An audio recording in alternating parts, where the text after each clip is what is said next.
በስመ አብ ወወልድ ወመንፈስ ቅዱስ አሐዱ አምላክ አሜን። ንዓለማት ብፍቅሪ ዝገዝእ ጥንቲ ዝነበረ አልፋ ዓለም ሕሊፉ ዝነብር ኦሜጋ መጀመርታን መወዳእታን ዘይብሉ ናይ አቦታትና አምላኽ ናይ ሰራዊት ጌታ ስለትኽንገር ዘይክእል ምሕረቱ ስለትኽንገር ዘይክእል ፍቅርን ርህራሄኡን ክብርን ምስጋናን አምልኾን ውዳሴን ስግደትን ንዕኡ ንበይኑ ይግባእ።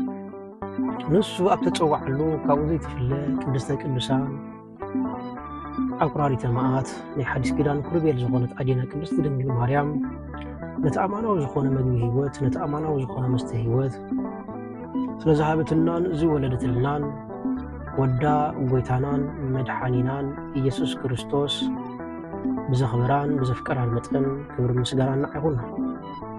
ኩሎም መላእክት ነቢያት ሐዋርያት ጻድቃን ሰማዕታት እግዚአብሔር አምላክ ብዝሃቦም ክብርን ማዕርግን ይኽበሩን ይመስገኑ። ክርስቶስ ተንሥአ እሙታን በአቢይ ኃይሉ ወስልጣን አሰሮ ለሰይጣን አጋዕዞ ለአዳም ሰላም እምይእዜሰ ኮነ ፍስሐ ወሰላም። እንኳዕ ናብዚ ዓብይ ክብሪ በዓል ናብዚ ዓብይ ናይ ትንሣኤ ወቕቲ በሰላም በጥዕና እግዚአብሔር አምላክና አብጽሐና። ሎሚ ፍቃዱ ኮይኑ ብዛዕባ ሓደ ነገር ክንመሃር ኢና። ድሕሪ እምነት ትእምርት ኣሎ ንቅድስቲ ቤተ ክርስቲያንና ድሕሪ ትገብሮ መንፈሳዊ ትፍዊት መንፈሳዊ አገልግሎት መንፈሳዊ ቅዳሴ መንፈሳዊ አምልኾ ዝስዕባ ብዙሕ ተአምራት ኣሎ። ንክርስትና መጀመርታ ዝቅድሞ ተአምራት ዘይኮነስ እንታይ ደኣ ድሒሩ ዝስዕቦ ተአምራት እዩ። ከመይ ንሃዋርያት ንሆ ትእምርቲ ክኽተለኩም እዩ ብምባል እዩ ዝተነግሮም ደኣ እምበር ትእምርቲ ክቅድመኩም እዩ ኣይኮነን ዝበሎም።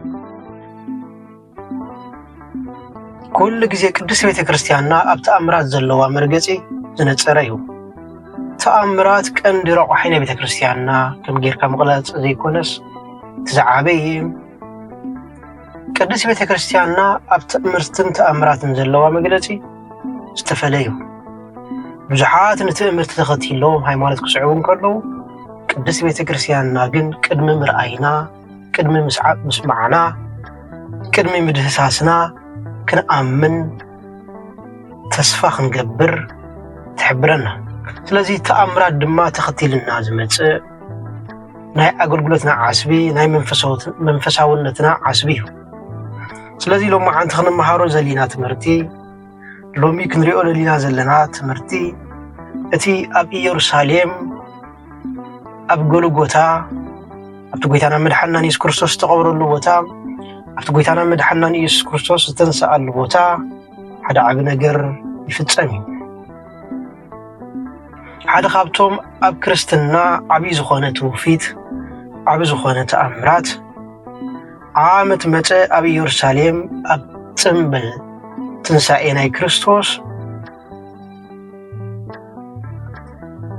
ዝውላዕ ቅዱስ እሳት ወይ ከዓ ቅዱስ ሓዊ እዩ። ቅዱስ ሓዊ ብብዙሓት ኦርቶዶክሳውያን ኣብ ውሽጢ ቤተ ክርስቲያን ቅድስቲ መቃብር ዝረአ ተአምራት ሃልሃልታ ምዃኑ ይኣምኑ። እዚ ድማ ኢየሱስ ክርስቶስ ዝተሰቕለሉን ዝተቐብረሉን ዝተንስኣሉን ቦታ እዩ። ዓመት መፀ ኣብ ቅድስቲ ቀዳም ብኣቋፅራ ኦርቶዶክሳዊት ቤተ ክርስቲያን በዓለ ፋሲጋ ይፍጸም።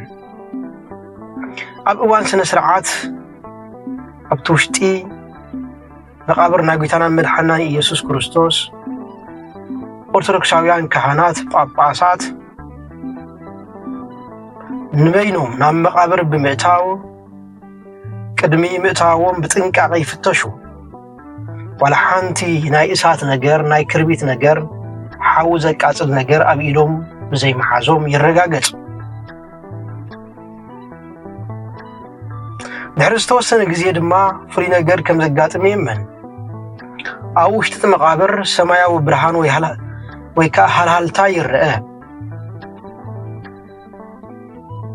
ፓትርያርክ ወይ ከዓ ካህን ነቲ ሓዊ ሽምዓ ወሊዖሞ ካብቲ ባዶ መቓብር ይወፁ። ብድሕሪኡ እቲ ሓዊ ካብ ሰብ ናብ ሰብ ይመሓላለፍ። ኣብ ውሽጢ ደቃይቕ ድማ ሙሉእ ቤተ ክርስቲያን ብብርሃን ይመልእ። ብዙሓት ኣመንቲ ከም ዝምስክርዎ እቲ ሓዊ ኣብተን ቀዳሞት ደቃይቕ ቆርበት ሰብ ኣይቃፅል ምዃኑ እዩ። ሰባት ከይተቃፀሉ ኣብ ልዕሊ ገጾም ወይ ከዓ ኣብ ኢዶም ብምጽላው በረከተ ትንሣኤ ይሳተፉ።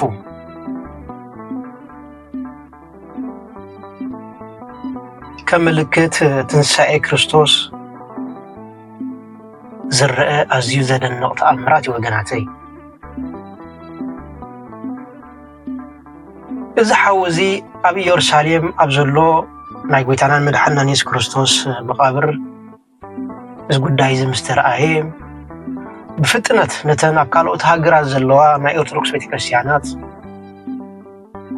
ብኣይሮፕላን ተፃዒኑ ከም ዝበፅሕ ይግበር። ንኣብነት ናይ ግሪክ ናይ ራሻ ዝኣመሰሉ ኦርቶዶክሳውያን ቤተክርስትያናት ከምኡውን ናይ ግብፂ ዝኣመሰሉ ኦርቶዶክሳውያን ቤተክርስትያናት ነዚ ነገር እዚ በረኸትን ምስታፍ ናብ ዓዶም ፅዒኖሞ ከም ዝኸዱ ኣይሮፕላን ብምድላው ከም በዓል ሩስያ ዝኣመሰላ ከዓ ጀት ብምድላው ነዚ ቅዱስ ተግባር እዚ ንምፍፃም ነቲ ሓዊ እሳት ነቲ ቅዱስ እሳት ናብ ዓዶም ብምውሳድ ኩሉ ኣማኒ ኩሉ ተኸታሊ ክርስትና በዚ እሳት እዚ ክባረኽ በዚ ሓዊ እዚ ክቅደስ ክብፅሕ ይገብሩ።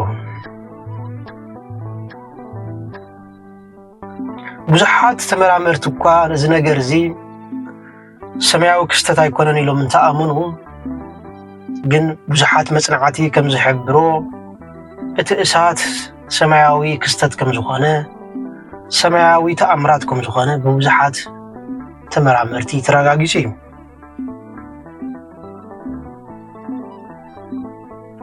ስለዚ ወገናት እግዚአብሔር ኣምላክ ምሳና እዩ ዘሎ። እግዚአብሔር ኣምላክ ክሳብ ሕጂ ኣይተፈለየናን ዘሎ።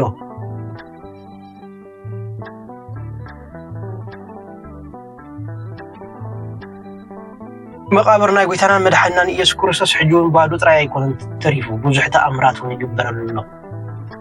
ብዙሓት ውላድ ዝሰኣና ብዙሓት ሽግሮም ዝፈትሕሉ ቅዱስ መቃብር እዩ። ስለዚ ወገናተይ ኩሉ ግዜ ኣብ ክርስትና ባዶ ዝበሃል ነገር የለን። እግዚአብሔር ኣምላክ ይንዋሕ ሕፀር ዓስብና ዝህበሉ እግዚአብሔር ኣምላክ ይንዋሕ ሕፀር በረኸትና እንሓፍሰሉ ግዜ ክህበና እዩ። ስለዚ ወትሪ ግዜ ኣብ ኣምላኽና እምነት ብምግባር እቲ ዝህበና ቅዱስ ዝኾነ ምልክት ዓብይ ትርጉም ከም ዘለዎ እንዳሓሰብናን እንዳኣመንናን ክሳብታ መወዳእታ ሂወትና ኣብ ኦርቶዶክሳዊት ቤተክርስትያንና ብምጽናዕ ኣብታ ሓንትን ኣጽናፋዊትን ዝኾነት እምነትና ብምጽናዕ ክሳብ መወዳእታ እሙናት ክንከውን ይግባአና። መንፈሳዊ ትርጉም ናይዚ ቅዱስ ሓዊ ቅዱስ እሳት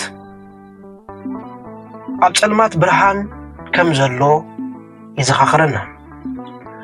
ካብ ሞት ሂወት ከም ዘሎ ይዘኻኽረና። ካብ መቃብር ድማ ትንሣኤ ከም ዘሎ ይዘኻኽረና። እዚ ነቶም ዝኣምኑ ጥራይ ዝተዋሃበ ዓብይ ዕድል እዩ። ስለዚ በይንና ኣይኮነናን እግዚአብሔር ኣምላክ ዝኸታማት ክንከውን ሓደገናን እሞ በበረከተ ትንሣኤኡ ክንቅደስን ክንባረኽን ብማየ ጨሎቱ ተሓፂብና ክንነጽህን በቲ ኽቡር ስግኡን ደሙን ዝኾነ ከዓ ተቐዲስና ምስኡ ሕብረት መታን ክንገብር ኩሉ ግዜ ኣብ እምነትና ኣብ ሃይማኖትና ክንጸንዕ ይግባአና። እግዚአብሔር ኣምላክ ንድሕነትና ዘይገበሮ እግዚአብሔር ኣምላክ ንምሕረትና ዘይገበሮ ነገር የለን እሞ ኩሉ ግዜ እግዚአብሔር ኣምላክ በኣና ብድኹማት ባሮቱ ይኽበር ይመስገን። ንዝነበረና ግዜ ባሪኹን ቀዲሱን ስለ ዝሃበና ክብርን ምስጋናን ኣምልኾን ውዳሴን ስግደትን ንዕኡ ንበይኒ ይግባእ። ወስብሃት ለእግዚአብሔር።